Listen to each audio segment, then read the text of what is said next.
Algunas escenas de este programa han sido recreadas. El sol y las playas del sur de la Florida cautivan a todo tipo de personas. Jóvenes aspirantes a modelos vienen hasta acá esperando ser descubiertas. A principios de febrero de 1984, los sueños de estrellato se tornaron en pesadillas cuando varias jóvenes mujeres desaparecieron.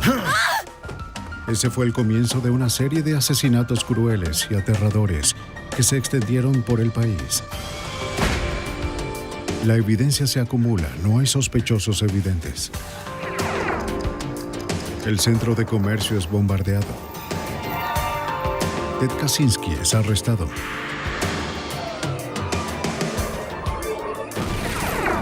Fugitivo a un prófugo.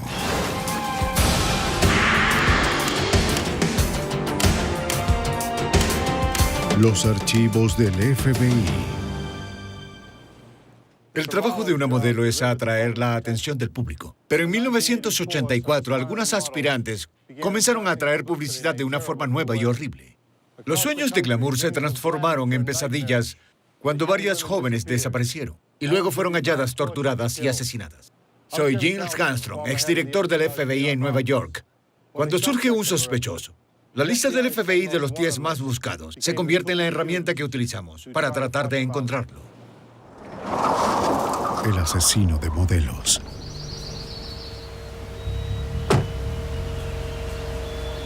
La prometedora vida de Beth Kenyon llegó a un final violento el 5 de marzo de 1984. La atractiva joven de 23 años soñaba con convertirse en una modelo. Incluso había llegado a ser finalista en el concurso de Miss Florida.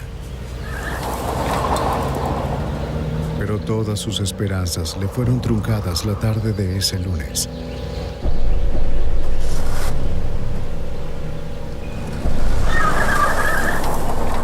Al día siguiente, los padres de Beth reportaron la desaparición a la policía de Miami. Tan solo la catalogaron como una persona desaparecida y explicaron que muchas chicas de su edad se alejan por varias razones sin avisar a sus padres. Siéntense, por favor. Pero los Kenyon sabían que su hija no era de las que se esfumaba luego de unos días de fiesta. Entonces contrataron al detective privado Ken Whitaker y a su hijo Ken Jr. para que investigaran. Los Kenyon le dijeron a los Whitaker que Beth trabajaba como maestra de niños con trastornos emocionales. Era una joven responsable y mantenía una relación estrecha con su familia. Sí, esto es muy extraño. Esto es... Temiendo que algo le hubiese sucedido a Beth, los Kenyon habían ido al apartamento de su hija en el condado de North Dade en busca de cualquier cosa que los ayudara a encontrarla. Pero solo encontraron una libreta de direcciones y un álbum de fotografías. Alguien con quien ella salía. Equipados con unas pocas fotografías de Beth y sus amigos, los investigadores se pusieron a trabajar. Padre e hijo lograron determinar con rapidez los últimos pasos de Beth Kenyon. Ken Whitaker Jr. habló con el empleado de una gasolinera cerca de la escuela donde Beth trabajaba. Ken le mostró varias fotografías al empleado. ¿Vio a esta persona hace un par de días? Él recordaba a Beth con claridad, pero también reconoció a alguien más en las fotos. Un hombre que acompañaba a Beth la tarde en la que desapareció. Su nombre era Christopher Wilder. El 11 de marzo, 6 días luego de la desaparición de Beth, los investigadores contactaron a Wilder por teléfono. Él negó saber dónde estaba Beth, pero invitó a los Whitaker a su casa para hablar más sobre ella. Pero cuando Wilder no les abrió la puerta, los investigadores escépticos decidieron echar un vistazo. Sabían que él era un contratista de obras exitoso y un autoproclamado fotógrafo de modas.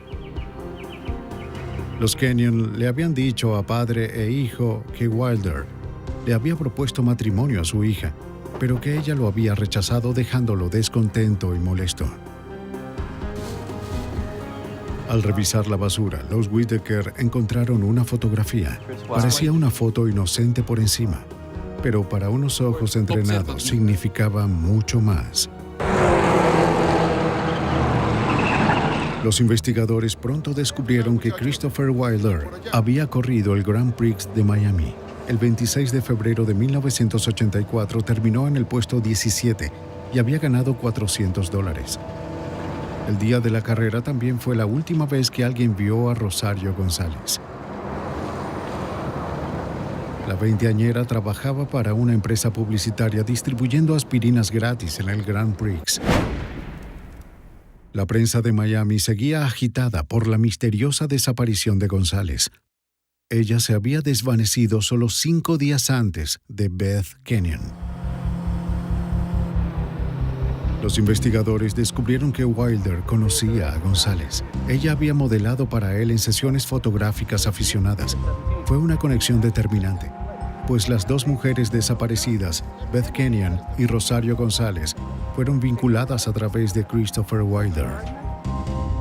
Con esta información, el señor y la señora Kenyon buscaron la ayuda del FBI. El agente especial John Hanlon de la Unidad de Crímenes Violentos del FBI en Miami recuerda el encuentro. El 12 de marzo, los Kenyon vinieron a la oficina para exigir una participación más activa del FBI, pero no teníamos jurisdicción en ese momento y no había evidencia de un secuestro. En un intento para presionar a Wilder, los investigadores privados de los Kenyon filtraron sus hallazgos al Miami Herald. La historia fue publicada el 16 de marzo de 1984. Aunque el artículo no mencionaba el nombre de Christopher Wilder, claramente lo acusaba. El reportaje describió al hombre que vinculaba a González y a Kenyon como un contratista local, piloto de carreras, fotógrafo aficionado y oriundo de Australia. Era Wilder, sin dudas. A pesar de que el FBI no tenía jurisdicción en él, el agente especial supervisor Gordon McNeil ya había comenzado a investigar el caso. Esta conexión atrajo mi interés, por lo que decidí abrir una investigación preliminar de secuestro para verificar una posible violación de la ley federal.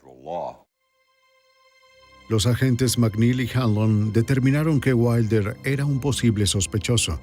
Tenía un historial criminal que se remontaba a su nativa Australia, donde había salido bajo fianza por un cargo de abuso sexual. Días después, el 21 de marzo, los agentes fueron notificados sobre un incidente que les permitió abrir una investigación completa.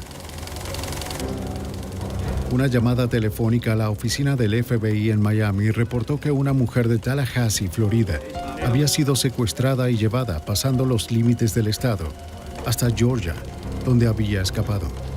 La descripción inicial de su agresor coincidía con la de Christopher Wilder. ¿Estás bien? El agente especial Hamlin viajó a Georgia para escuchar el relato de la víctima. Fue una pesadilla. Oh, disculpa, tienes una Hola, visita. soy el agente especial John Hanlon del FBI y necesito... Linda Grover, de 19 años, le dijo a Hanlon que había ido de compras a Tallahassee, Florida, cuando un hombre se le acercó para ofrecerle trabajo como modelo.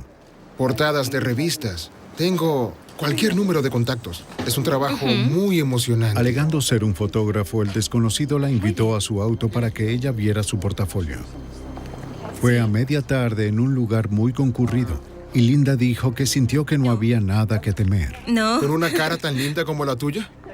Cuando él le preguntó si había modelado alguna vez, ella dijo que no. Él la halagó con comentarios sobre lo hermosa que era y le prometió colocarla en la portada de Vogue. Pero Linda indicó que cuando ellos llegaron a su auto, el fotógrafo comenzó a cambiar su historia. Afirmó que había dejado su portafolio en su estudio y le pidió a Linda que lo acompañara hasta allá para buscarlo. Cuando ella titubeó, el hombre la atacó y la empujó dentro del auto. La golpeó detrás de su cabeza y todo se oscureció por completo. Él me golpeó. Cuando ella recobró la conciencia, estaba recorriendo un camino rural. Cuando su secuestrador vio que volvía en sí, detuvo el auto en un lugar apartado.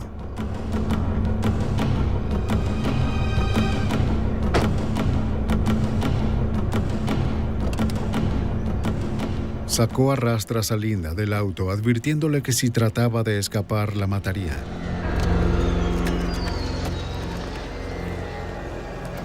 Aprisionó su cuello con sus manos y la estranguló hasta que perdió el sentido.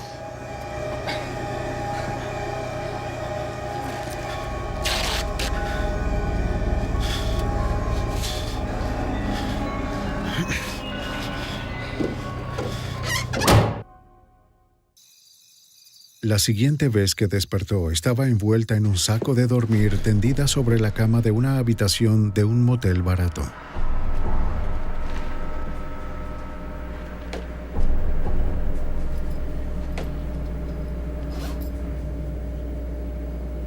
Una vez más la amenazó con asesinarla si trataba de escapar.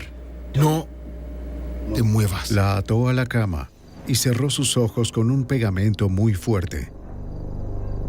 En las siguientes horas, el secuestrador violó, golpeó y torturó varias veces a Linda Grover.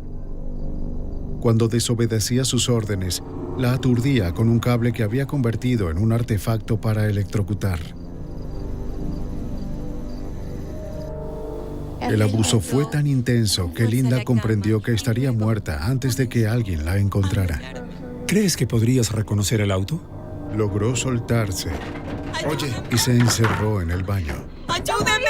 ¡Auxilio! Golpeó las paredes y gritó para pedir ayuda. ¡Por favor, ayúdenme! Detente. ¡Auxilio! Detente. ¡Auxilio! Detente. ¡Auxilio! Hey. ¡Alguien que me ayude! detente ahora. ¡Quiero salir! Detente.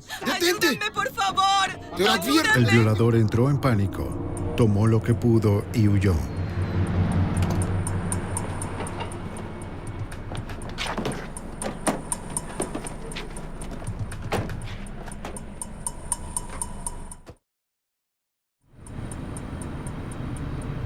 El agente Hanlon le mostró a Grover una serie de fotografías y le preguntó si podía identificar al agresor.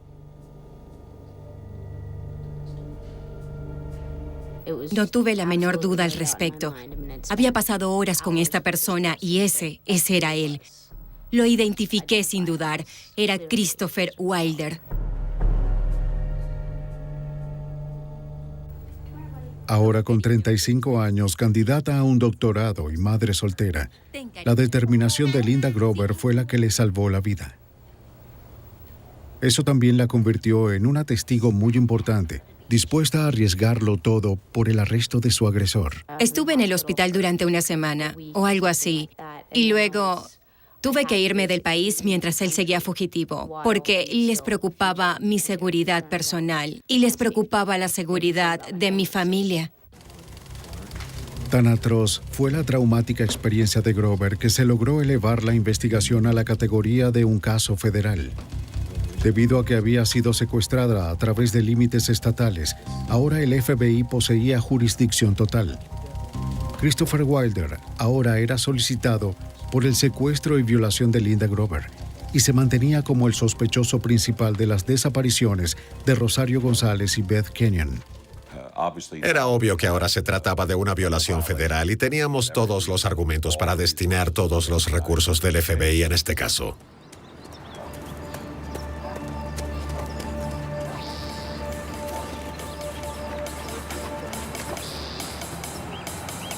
Sin saber exactamente dónde encontrar a Wilder, un equipo de agentes irrumpió en su casa de forma contundente. ¡FBI! ¡FBI! Derribando su puerta, ingresaron preparados para arrestar al sospechoso. Despejado. ¡Despejado! Despejado. Despejado. Pero encontraron una casa vacía. ¡Despejado! Todo despejado. Wilder la había abandonado desde hacía tiempo.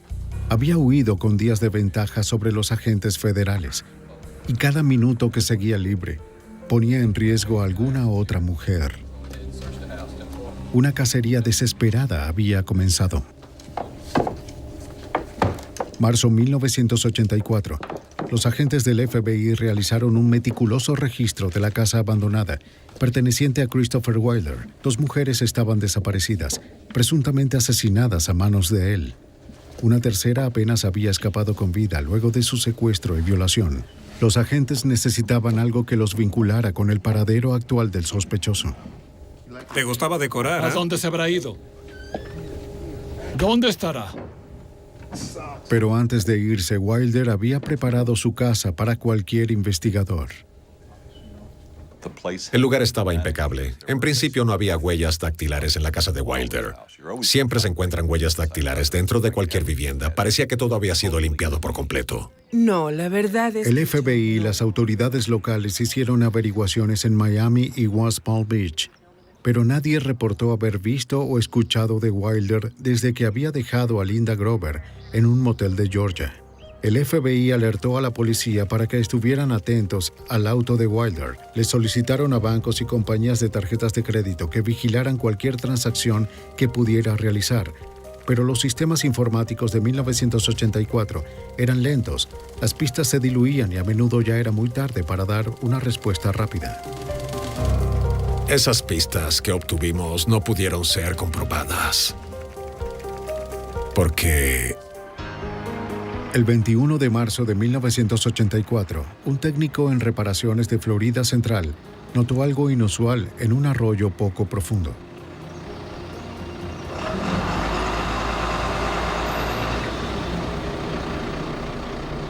Era el cuerpo apenas reconocible de una mujer joven. Luego fue identificada como Teresa Ferguson, de 21 años. Testigos la vieron por última vez hacía 3 días, mientras se alejaba de un centro comercial junto a un hombre que coincidía con la descripción de Wilder. La autopsia mostró que había sido golpeada con una barra de hierro y estrangulada hasta su muerte. El perfil de la víctima y la brutalidad del crimen apuntaban a Wilder. Pero nada de esto lo vinculaba directamente. Si se trataba del contratista australiano, los agentes del FBI sabían que había un asesino en serie suelto. Uno que debía ser detenido antes de que asesinara de nuevo. Los agentes continuaron siguiendo el rastro del sospechoso. Una cámara de seguridad automática fotografió a Wilder en un banco de Tampa. Los registros bancarios mostraron que había retirado de sus cuentas más de $19,000. Era una muy mala señal. Ahora su presa tenía el dinero para viajar a donde quisiera. Para el 22 de marzo de 1984, Wilder ya estaba en Texas. Allá está nuestro auto.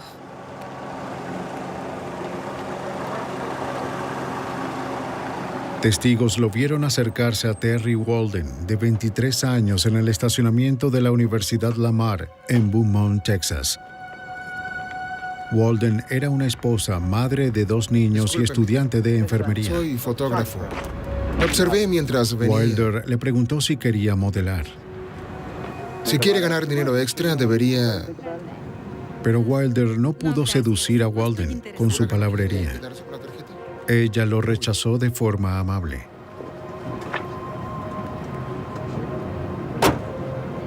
No tenía forma de saber que pronto lo vería de nuevo.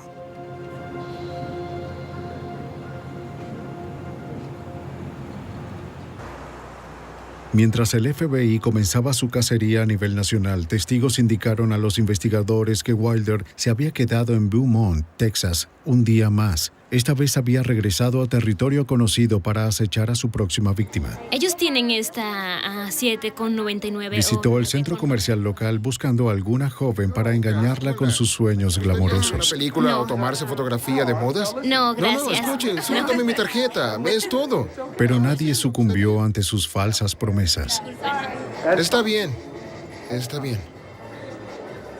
Luego de haber sido rechazado varias veces, vio un rostro familiar. Era Terry Walden. Había ido a hacer algunas compras luego de dejar a su hija de 4 años en la guardería. ¿Podrías tomar mi tarjeta y considerarlo? De nuevo Terry rechazó a Wilder. No. Estoy seguro de que podrías... No, gracias. De acuerdo. Pero esta vez, él no aceptaría un no como respuesta. Mientras abandonaba el centro comercial, Wilder la siguió a su auto. A plena luz del día, en medio de un estacionamiento muy concurrido, Wilder atacó a Walden. La golpeó dejándola inconsciente y la introdujo en su Mercury Cougar.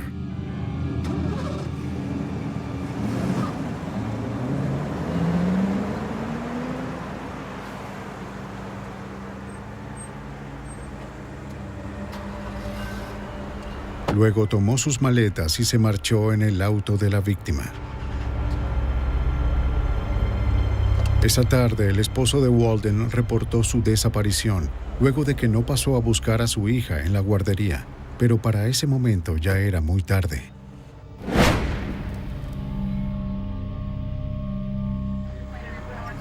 El cuerpo de Terry Walden fue encontrado días después flotando en un canal cerca de Beaumont, Texas. La policía localizó el Chrysler de Wilder unos kilómetros más allá. Por favor, primero tomen las fotografías de... El equipo forense del FBI que revisó el auto descubrió cabellos y fibras que pertenecían a Teresa Ferguson, la mujer descubierta por el técnico 5 días atrás. Ahora, procedan a aspirarlo con cuidado. Esto confirmó las sospechas de los agentes. Teresa Ferguson había sido la cuarta víctima conocida de Wilder. Todo esto es lo encontrado en el piso del...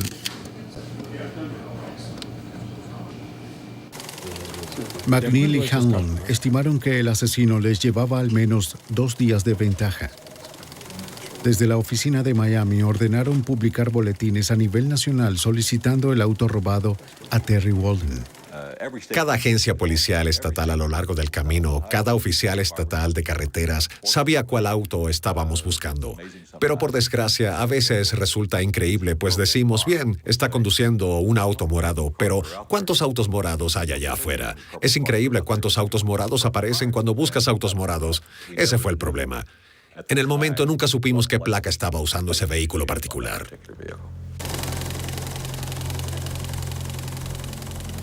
Los teletipos del FBI no paraban de trabajar. Cada oficina en el país recibió varias páginas describiendo la apariencia física de Wilder, los perfiles de sus víctimas, dónde había sido visto por última vez y a dónde se creía que se dirigía. La tecnología de 1984, sin embargo, no era suficiente para seguirle el paso.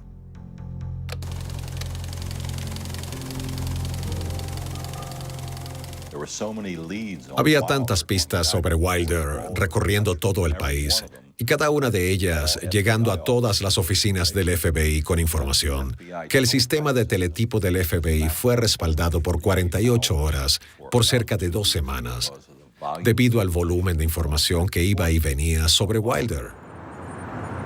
Esto dejó a la agencia una sola forma de rastrear a Wilder. Tendrían que seguir el macabro rastro de cadáveres que desechaba mientras huía. La siguiente víctima fue Susan Logan, de 21 años. Había sido vista por última vez en un centro comercial cerca de la ciudad de Oklahoma. Un pescador se topó con su cuerpo 2 días después de su desaparición. El lugar donde desapareció y la forma como había muerto indicaban una sola cosa, que había muerto a manos de Christopher Wilder. En este caso en particular, teníamos a un individuo que estaba secuestrando, violando, torturando y asesinando a una mujer cada día y medio. Así que existía una presión muy intensa, como era de suponer. Una tecnología lenta y un fugitivo veloz limitaban al FBI. Pero el 28 de marzo al fin tuvieron el golpe de suerte que estaban esperando. Wilder se registró en un motel en Rifle, Colorado, usando una tarjeta Visa robada. El FBI supo que él tenía la tarjeta y que la estaba usando, pero no habían podido rastrearla antes de Rifle. En esos días de 1984 no se contaba con la validación instantánea de tarjetas de crédito cuando llegabas a un hotel. Solo se corroboraban los montos que excedían los $100. En cada hotel en el que Wilder se quedó a lo largo de su ruta asesina, los cargos oscilaron entre los $50 y los $60. Quizás por puro aburrimiento, el empleado del motel decidió llamar y conformar la tarjeta de crédito esa noche, en vez de hacerlo por correo al día siguiente. En lugar de la aprobación, el empleado recibió un número telefónico para que llamara de inmediato. Una llamada muy tempranera movilizó la oficina del FBI en Denver, Colorado. Al fin, el FBI sabía dónde se encontraba el fugitivo. A tempranas horas de la mañana del 29 de marzo, 4 agentes llegaron a la habitación de Wilder, seguros de que habían acorralado al asesino. ¡FBI! ¡Orden de allanamiento! ¡Vayan! ¡FBI! No estaba allí. Con la misma rapidez con la que había respondido el FBI, Wilder los había evadido. Por alguna razón desconocida, el fugitivo había partido antes del amanecer. Era la mejor pista que la agencia había tenido y habían fallado. Una vez más, las frustradas fuerzas especiales no sabían dónde se encontraba el depredador. Temían que estuviera en uno de los muchos centros comerciales que había en un día en auto desde Rifle, Colorado. 29 de marzo de 1984. En solo 3 semanas, el contratista australiano Christopher Wilder había secuestrado a 4 mujeres y asesinado a 3 de ellas. Los agentes del FBI notaron un patrón en su campaña de violencia. El asesino se mantenía en dirección al oeste y había reducido sus cotos de caza a centros comerciales.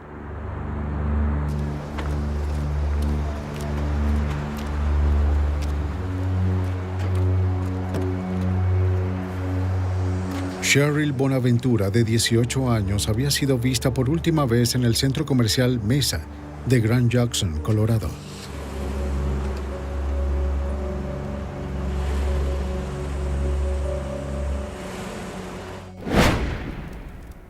Más tarde, el FBI vincularía a Wilder con su muerte.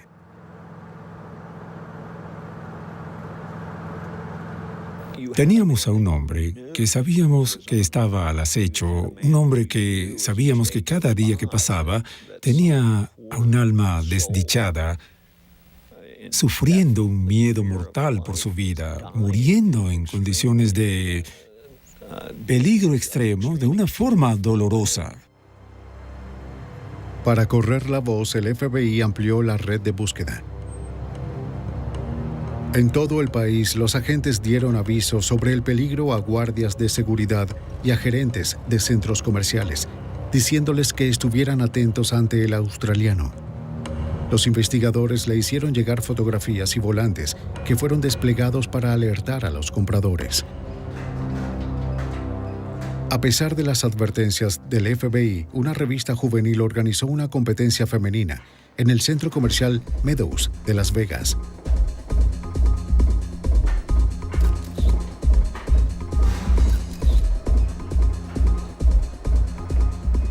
Wilder se presentó, armado con su cámara.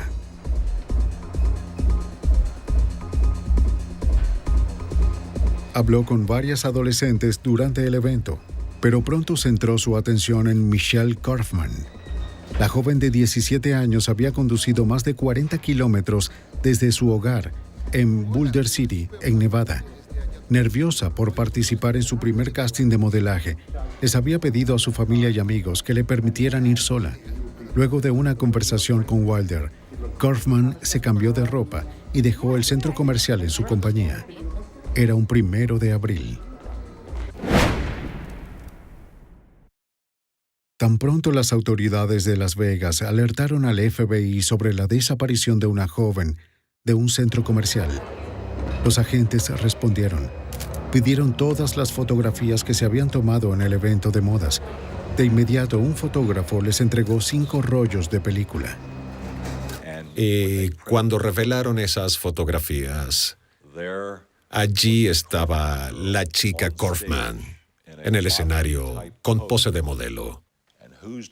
Y quien estaba a cerca de 6 metros de distancia, viéndola con lo que yo llamo la mirada de un maníaco homicida, no era otro sino Christopher Wilder.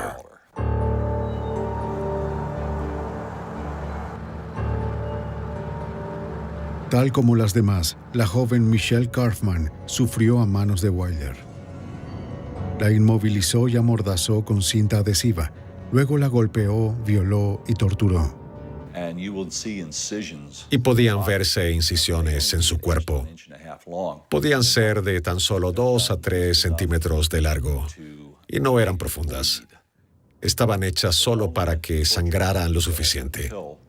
Solo las hicieron para torturar, no matar, hasta que al final asesinaba a las víctimas. Era un sádico sexual despiadado. El 5 de abril, 4 días luego de la desaparición de Michelle Kaufman, el FBI ofreció una conferencia de prensa. Anunciaron la inclusión de Christopher Wilder en su conocida lista de los 10 fugitivos más buscados. Vaya, increíble, fue incluido. Pero fue bueno que lo incluyeran. Por más de 50 años, la lista ha ayudado a generar la publicidad necesaria para capturar a fugitivos violentos. Hola, Beth. El agente especial Tom Brecky trabaja como vocero nacional para el FBI. Se habían cumplido los criterios para incluir a Wilder en la lista.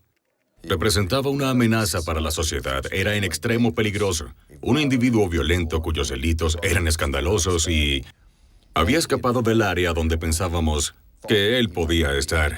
Por lo que era muy importante para nosotros transmitir el mensaje al público estadounidense y a los medios de comunicación de que él podía estar en cualquier parte de los Estados Unidos.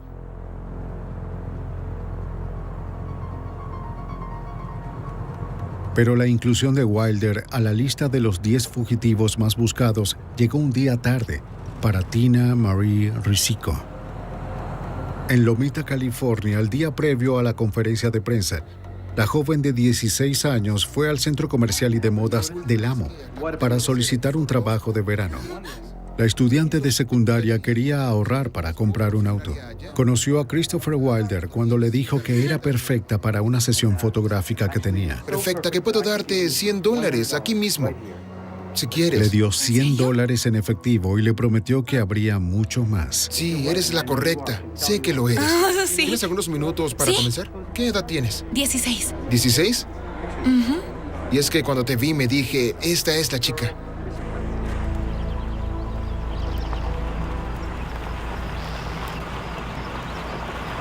Wilder llevó a Tina Marie a un parque cercano.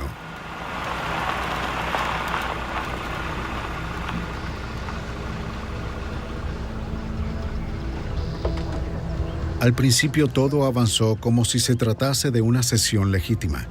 Me encanta esta locación. Dijo que la locación tenía la luz perfecta para la cámara.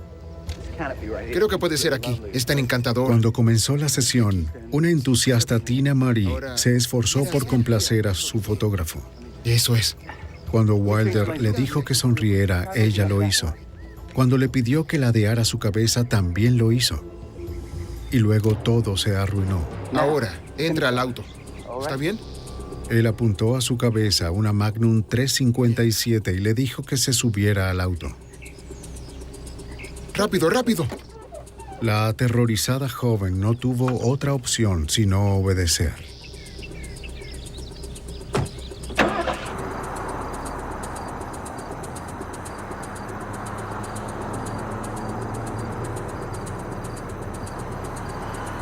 Wilder llevó a Tina Marie Risico a un motel en San Diego.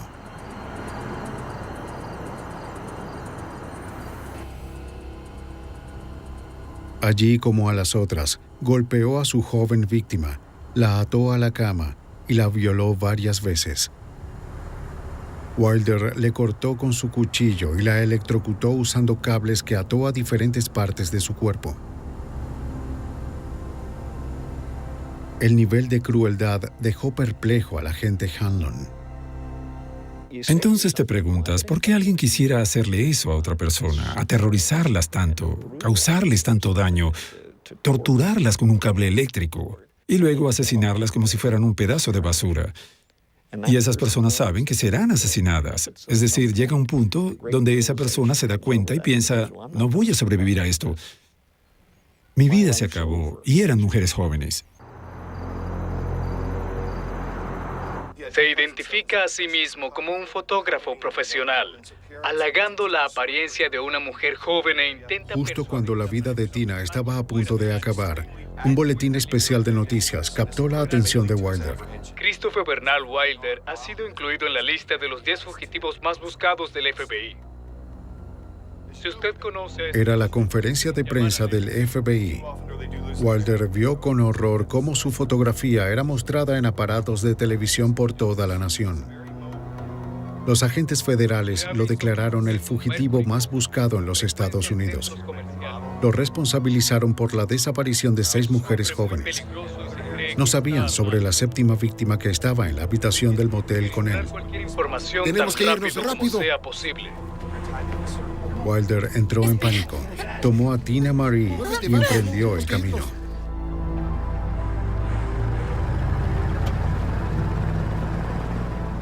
Pero ahora que encabezaba la lista de los 10 fugitivos más buscados, Wilder estaba en la portada de cada periódico y al frente de cada telediario en el país.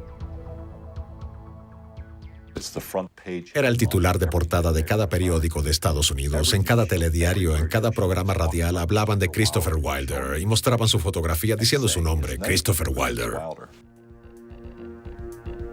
El FBI esperaba que al divulgar el rostro de Wilder por las pantallas de televisión y los periódicos, alguien en algún lugar lo reconociera. Era la mejor oportunidad que tenían los agentes para detener a Wilder antes de que acabara con otra vida. Los 10 más buscados. En la primavera de 1984, el FBI llevó a cabo la mayor persecución de la historia por el violador y asesino Christopher Wilder. Tenían conocimiento de al menos 6 víctimas. Sospechaban que habría muchas más. Wilder había atravesado la red del FBI en Nevada mientras se dirigía hacia el este. Con él se encontraba una rehén de 16 años, Tina Marie Risico. El 10 de abril de 1984, fuera de un centro comercial en Gary, Indiana, Christopher Wilder le dijo a Risico que la dejaría escapar bajo una condición. Tenía que ayudarlo a atrapar a su próxima víctima. Durante 6 días, la adolescente había sido violada, golpeada y aterrorizada. Estaba dispuesta a hacer cualquier cosa que él le pidiera. Wilder observó que Donette Wild entraba a varias tiendas. Supuso que estaba buscando trabajo en el centro comercial. Risico le dijo a Walnut que Wilder era el gerente de una tienda y quería que llenara una solicitud de empleo en su auto. Cuando llegaron al auto, Wilder sacó su arma y forzó a Donette a subirse en él. Bien, yo creo que... Cariño, vas a venir con nosotros. Vamos, entra al auto. Entra. Da la vuelta. Da la vuelta.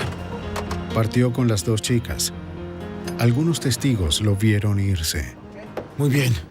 A una mujer joven, muy atractiva, como todas las víctimas de Wilder, se le habían llevado, la habían visto irse con un sujeto que pensaron era Christopher Wilder, de un centro comercial en el área de Indianápolis. Y entonces, cuando nos llegó esa información, supimos que...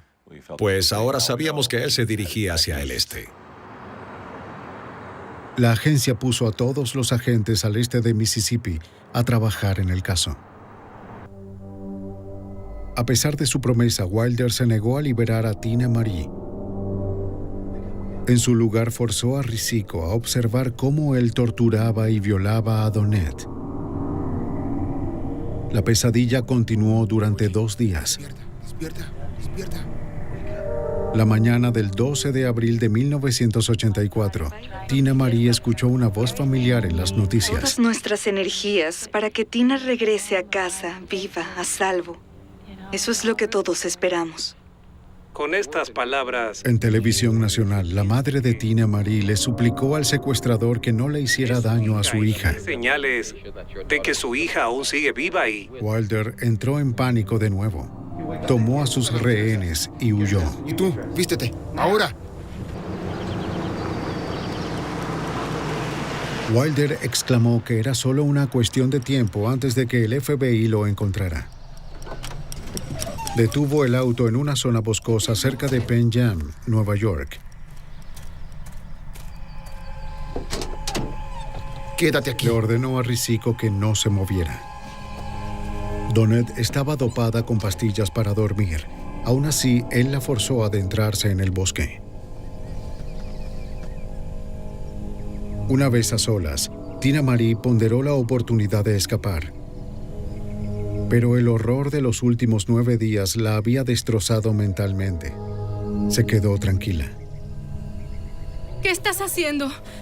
Sigue caminando. Vamos, vamos. Caminando a través del bosque, Donette Wild se recuperó poco a poco hasta comprender que Wilder iba a asesinarla. Tranquila. No quería morir apuñalada. Le suplicó que en su lugar le disparara. Nos vamos. Ignorando sus súplicas, Wilder la apuñaló 2 veces en el pecho. Y la dejó allí para que muriera.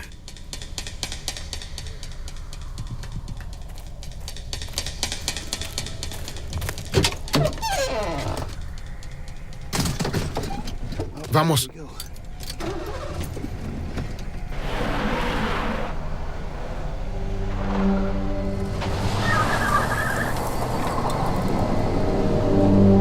En cuanto comenzó a conducir para marcharse, el temor de que Donette Wild podría seguir viva se apoderó de él.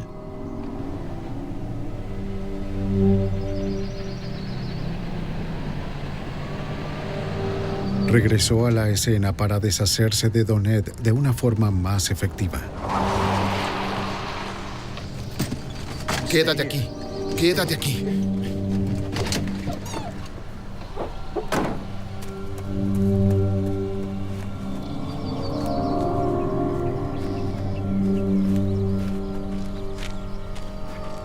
Cuando llegó, apenas pudo creer lo que veía. Ella se había ido. Parecía increíble, pero Donette Wild había sobrevivido. Apuñalada 2 veces, sangrando en abundancia, drogada y golpeada, había logrado reunir fuerzas y escapar hacia una vía, donde un conductor la rescató. Vengo a hacerle algunas preguntas. Gracias. Gracias al testimonio de Wild, el FBI sabía que Wilder se dirigía al noreste, conduciendo aún el Mercury Cougar que le había robado a Terry Walden. Siempre en ese auto. Pero, ¿por cuánto tiempo? Mercury Cougar. Luego que regresó y descubrió que Donette ya no estaba allí, desde luego supo que tenía que hacer algo con ese vehículo. Necesitaba uno nuevo. Y se fue al oeste del estado de Nueva York. De nuevo se dirigió al centro comercial más cercano. Esta vez en Victor, Nueva York, donde vio un Pontiac Firebird dorado. Le dijo a Risiko que se encargara de conducir el Cougar y lo siguiera donde él fuera. Ahora. Él sometió a Beth Dodge, de 33 años. Apuntándola con un arma, la forzó a sentarse en el asiento de atrás de su Firebird. Una Tina Marie, destrozada a nivel emocional, solo hizo lo que se le ordenó. Wilder condujo una media hora hacia una zona aislada.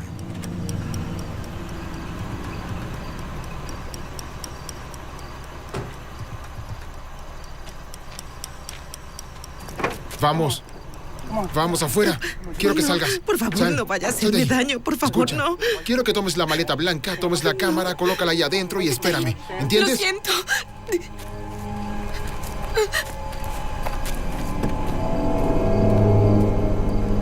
Obligó a Beth Dodge a ir hacia el bosque.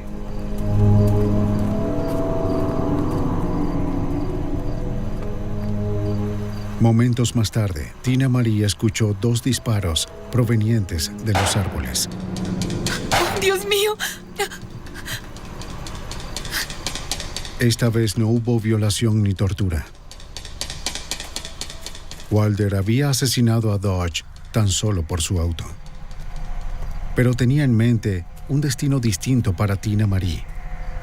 A pesar del infierno que le había hecho pasar, él se había apegado a Tina Marie. Le dijo que no quería que estuviera cerca cuando llegara el fin. Llevó a Tina Marie Rizzico al aeropuerto de Boston y le dio dinero para un boleto hacia su hogar en Los Ángeles. Su sufrimiento había llegado a su fin. Una vez a salvo en casa, Tina Marie daría detalles a los agentes sobre la ola de asesinatos de Wilder. Ahora Wilder estaba solo, y los agentes no querían esperar hasta que otra víctima desapareciera para tener una pista sobre su paradero. Durante la búsqueda de Wilder, supimos que tenía amistades en Canadá y que había visitado ese país en amplitud. Así que sentimos que había una gran probabilidad de que se estuviese dirigiendo al este y luego al norte, hacia Canadá. Wilder condujo hacia la frontera en el Firebird de Best Dodge. Durante 3 semanas, había evadido los mejores esfuerzos del FBI. Hasta la lista de los 10 fugitivos más buscados había fallado para lograr su captura. Los agentes McNeil y Hamlin querían detener con urgencia al asesino antes de que atacara otra vez o de que escapara de su jurisdicción. Para abril de 1984, Christopher Wilder había asesinado a 7 mujeres en Estados Unidos. Se presumía que 3 más habían fallecido y que otras 3 violadas y golpeadas habían sobrevivido. El FBI creía que estaba en New England dirigiéndose al norte. Los agentes federales dirigieron sus recursos hacia los estados ubicados en el noreste del país antes de que pudiera escaparse por la frontera canadiense. Y el FBI tenía agentes haciendo rondas, desplegando el cartel de Se Busca y ese tipo de cosas. Pero lo mejor era que teníamos a todos los policías, que eran cientos, muchos más ojos y oídos que los agentes del FBI disponibles en New England. El viernes 13 de abril de 1984, Wilder se detuvo a llenar el tanque de gasolina en el pequeño pueblo de Colebrook, New Hampshire, cerca de 19 kilómetros de la frontera canadiense. Mientras llenaba el tanque, le hizo preguntas a un empleado sobre los trámites que podría necesitar para cruzar la frontera. 2 patrulleros estatales, Wayne Fortier y Leo Jellison, divisaron el auto de Beth Dodge. A ellos, como a casi todos los departamentos de policía en el país, les habían indicado que estuvieran atentos a un Firebird y a un hombre con la descripción de Wilder. Jellison le preguntó a Wilder si podía hablar con él. Oye, amigo, ¿puedo hablar contigo un momento? ¡Policía! ¡Aléjese del auto! Wilder corrió al Firebird y tomó su Magnum 357. Durante el forcejeo, el arma se disparó. El oficial Jellison resultó herido en el pecho. Él viviría. Pero Christopher Wilder no. La bala que hirió al oficial Jellison primero atravesó a Wilder, perforó su corazón, matándolo de forma instantánea. El reinado de terror de Wilder había terminado con una 10ª muerte. La suya. Las autoridades recuperaron los cuerpos mutilados de Cheryl Bonaventura y Michelle Kaufman meses después. Pero las 2 mujeres que habían iniciado la investigación, Rosario González y Beth Kenyon, nunca fueron encontradas. El señor y la señora Kenyon fallecieron sin conocer el paradero de su hija. ¡Ven acá! Otras víctimas y sus allegados han luchado por recuperar sus vidas destrozadas. Ven, ¿te gusta? Linda Grover también aprendió una lección escalofriante. Creo que se debe puntualizar que estas personas no siempre son demonios y que no siempre tienen tatuajes, no siempre tienen cabello largo. Con frecuencia ellos son muy elocuentes y se esconden y pueden pasar sin problemas en la sala de tu casa bebiendo vino o brandy luego de la cena. La cruda verdad es que Christopher Wilder no es el único. Estuvo en la lista de los 10 fugitivos más buscados, pero cada año hay una docena de asesinos como él que nunca alcanzan la atención nacional. Acechan nuestros centros comerciales, nuestras escuelas e iglesias en busca de víctimas. Los sueños de fama y fortuna pueden oscurecerse con rapidez. Solo mediante la conciencia pública, la incansable vigilancia y las capacidades del FBI, esperamos mantener a estos depredadores a raya.